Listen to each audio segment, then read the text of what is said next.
बिस्मिल्लाहिर्रहमानिर्रहीम अस्सलाम वालेकुम। मैंने तकरीबन 1 महीना पहले एक वीडियो बनाई थी जिसमें मैंने बताया था कि हमारा जो खीरा हमने लगाया हुआ था उसका टाइम पूरा हो गया और टाइम ख़त्म होने से पहले पहले मैंने उसी जगह पे उन्हीं खेलों के ऊपर बग़ैर कोई स्ट्रक्चर खड़ा किए उसी जाल के ऊपर करेले की पनीरी लगा दी थी।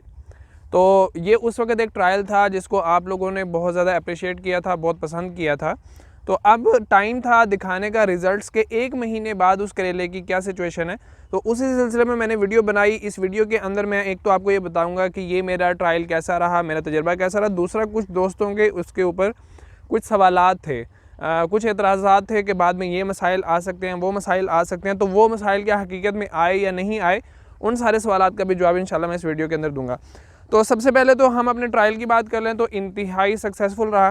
मतलब जो ग्रोथ मैंने 1 महीने के अंदर इसकी देखी है, आम तौर पे करेले की ग्रोथ उतनी ज़्यादा तेज़ी से नहीं होती। उसकी एक रीज़न जो मुझे समझ में आई, क्योंकि इसके ऊपर शेड है। ये जो साइडों के ऊपर करेला है उसने इस नए करेले के ऊपर शेड किया हुआ है, जिसकी वजह से इसको मौसम के अंदर मौजूद गर्मी तो मिलती है, लेकिन जो धूप डायरेक्ट सनलाइट इसके ऊपर ज़्यादा पड़नी चाहिए वो छिद्री छाँव इसके ऊपर आती है। मतलब कहीं से आ रही है, कहीं पे छाँव है, कहीं पे धूप है, कहीं पे छाँव है, जिसकी वजह से प्लांट ओवरहीट नहीं होता। बहुत शदीद किस्म की गर्मी नहीं मिलती। गर्मी उसकी ज़रूरत है, उसकी ज़रूरत के मुताबिक मिलती है, जिसकी वजह से इसकी ग्रोथ बहुत ज़्यादा तेज़ है। पनीरी लगाने के तकरीबन 30 से 32 दिन के अंदर माशाल्लाह इसने फ्रूट ले लिया। और ऐसा होता नहीं है, आमतौर पे पनीरी की शिफ्टिंग के बाद आपको 2 महीने लग जाते हैं आपके पौधे को फ्रूटिंग के ऊपर आने पे, लेकिन इसने बहुत जल्दी फ्रूट ले लिया। और उसकी भी रीज़न यही है कि इसको गर्मी भी मिली, लेकिन इसकी मर्ज़ी के मुताबिक मिली। लेकिन यहाँ पे मैं आप लोगों को एक मशवरा देना चाहूँगा कि जब आप एक ही जगह की ज़मीन को तैयार किए बगैर दोबारा इस्तेमाल करते हैं तो ऐसे में आपको डायरेक्ट बीज कभी भी नहीं लगाना चाहिए, क्योंकि ज़मीन थोड़ी सी हार्ड हो चुकी होती है। इसलिए अगर आप ट्रेज़ के अंदर पनीरी तैयार करके लगाएं जैसा कि मैंने लगाया तो रिस्पांस बहुत अच्छा आएगा, क्योंकि आप वैसे टाइम से थोड़ा सा लेट चल रहे होते हैं। ऐसे में अगर जो बीज नहीं उगेगा उसके ना उगने का आपको वैसे 10 दिन के बाद पता चलेगा। तो इसलिए बेहतर है कि पनीरी लगा लें, क्योंकि ऊपर शेड है। इसलिए पनीरी लगाने के अंदर जो प्रॉब्लम होती है कि डायरेक्ट सनलाइट उसको मुरझा के मतलब झुलसा देती है, तो वो प्रॉब्लम इसके अंदर बिल्कुल भी नहीं आता। तो एक तो पनीरी लगाने वाली बात होगी। दूसरा, कुछ दोस्तों का इश्काल था इसके ऊपर कि जी आपने इसको करेले के अंदर लगा लिया, करेला इसको ऊपर से कवर कर लेगा, जिसकी वजह से जो डायरेक्ट सनलाइट चाहिए होती है फोटोसिंथेसिस के लिए, खुराक बनाने के लिए, वो धूप इसको बिल्कुल भी नहीं मिलेगी, जिसकी वजह से आपकी प्रोडक्शन मुतासिर होगी।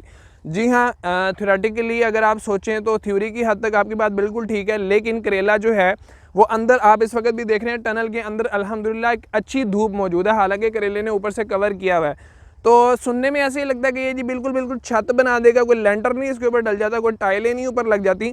पत्तों के अंदर इतनी गुंजाइश मौजूद होती है कि वहाँ से धूप जो सी है वो अंदर आती है, लेकिन बहुत अच्छी मिकदार के अंदर आती है, ना ज़्यादा होती है ना कम होती है, जिसकी वजह से प्लांट बहुत हेल्दी भी है और फ्रूट भी बहुत अच्छा लग रहा है। एक और चीज़ जो मैंने इसके अंदर नोटिस की है, क्योंकि ये जाल दोबारा इस्तेमाल हो रहा है इसलिए इसकी मजबूती वो नहीं है जो नए जाल की होती है। तो इसके ऊपर आप ऐसी फसल बिल्कुल भी ना लगाएं जिसका वजन बहुत ज़्यादा होता है, जैसे कि कद्दू। वो एक ही जगह पर बहुत बड़ा फल लटक जाता है, जिसकी वजह से जाल के टूटने का खतरा होता है। इसलिए इसके अंदर ऐसी फसल लगाएं जिसकी तुड़ाई जल्दी हो जाती है, जैसे तोरी है या फिर ये करेला है। इसका वज़न इतना ज़्यादा नहीं होता, जिसकी वजह से आपके जाल के टूटने के चांसेस बहुत ज़्यादा कम है। उसके अलावा कुछ लोग ये सोचेंगे कि जी आपने ना तो ज़मीन की तैयारी करवाई और ना ही आपने उसके अंदर कोई खाद वगैरह डाली। तो आपके इस सवाल का जवाब मुझे देने की ज़रूरत नहीं है, बल्कि मेरी जो हेल्दी फसल है, जो सेहतमंद क्रॉप है, ये आपको ख़ुद जवाब दे रही है कि ना तो ज़मीन के तैयार ना करने से कोई फ़र्क पड़ा, ना ही खाद लगाने से कोई फ़र्क पड़ा। अल्हम्दुलिल्लाह अब तक सिचुएशन बहुत बेहतर है, और अगर अब तक बेहतर है तो बाद में हम खाद लगा के उसको प्रॉपर तरीके से कर लेंगे मेरे ख्याल में, क्योंकि ये ड्रिप के ऊपर है इसलिए इसका रिस्पांस बहुत ही ज़्यादा बेहतर है। ओपन फ्लड इरीगेशन के ऊपर होती तो मैं कुछ कह नहीं सकता कि उसके अंदर क्या रिजल्ट्स मुझे देखने को मिलते। एक बात जिसकी हर ज़िम्मेदार को परेशानी है वो है ख़र्चे, कि पहले की निस्बत अब ख़र्चे बहुत ज़्यादा बढ़ चुके हैं, जिसकी वजह से हमें अपनी चीज़ों को यूटिलाइज़ करना चाहिए। ख़ास तौर पे labour cost out of control हो रही है, बहुत ज़्यादा बढ़ती चली जा रही है। डीजल महंगा हो रहा है, जिसकी वजह से पानी लगाने के खर्चे बढ़ते चले जा रहे हैं। तो ऐसे में अब हम अपनी चीज़ों को ज़ाया नहीं कर सकते, हमें अपनी चीज़ों का रीयूज़ करना चाहिए, हमें उनको दोबारा इस्तेमाल करना चाहिए ताकि हमारे खर्चे कम हों। अब अगर मैं इस सारे के सारे स्ट्रक्चर को दोबारा लगवाता तो यकीन करें लेबर कॉस्ट इतनी ज़्यादा आ जाती जो शायद मैं उतनी पूरी ना कर पाता।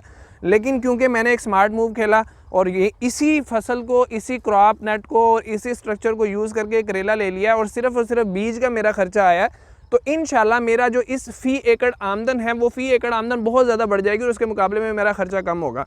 तो इसलिए आपको नए नए आइडियाज़ सोचने पड़ेंगे आज के हालात के अंदर, ताकि आप लोग अपने फार्म के खर्चों को कम कर सकें। इसमें सिर्फ एक परेशानी ऐसी है जिसका मुझे आने वाले वक्त के एतबार से लग रहा है कि शायद ये मेरे लिए एक बड़ी प्रॉब्लम खड़ी हो सकती है कि जैसे जैसे बेलें बढ़ेंगी और अगर ये अंदर की तरफ आती हैं तो ऐसे में स्प्रे करना थोड़ा सा मुश्किल हो जाएगा। यहाँ स्प्रे करना शायद आसान हो, लेकिन ये अंदर वाली साइड है वहाँ पर स्प्रे करना थोड़ा सा मुश्किल होगा। तो उसके लिए हम सोच रहे हैं कि वो दूसरी मशीन ले लें जिसमें सिर्फ मशीन बाहर होती है और पाइप आपका अंदर जाता है और उसके ज़रिए से आप स्प्रे कर देते हैं। उसके अलावा मेरा ख्याल है ना तो तोड़ाई के अंदर मुझे किसी किस्म का प्रॉब्लम आएगा, बाहर वाला खीरा अंदर वाले खीरे को क्योंकि बाहर वाला करेला अंदर वाले करेले को क्योंकि प्रोटेक्शन दे रहा है, इसलिए करेले की क्रॉप इंशाल्लाह मेरी उम्मीद से ज़्यादा हेल्दी रहेगी। इसके जो रिजल्ट्स आएंगे वो मैं आप दोस्तों के साथ इंशाल्लाह ज़रूर शेयर करता रहूँगा। इसके अलावा आप लोगों का इसके बारे में क्या ख्याल है, कुछ और आइडियाज़ आप लोग मेरे साथ शेयर करना चाहते हैं तो प्लीज़ कमेंट्स के अंदर ज़रूर मेरे साथ शेयर कीजिएगा। मज़हर अली को इजाज़त दीजिए। अल्लाह हाफ़िज़।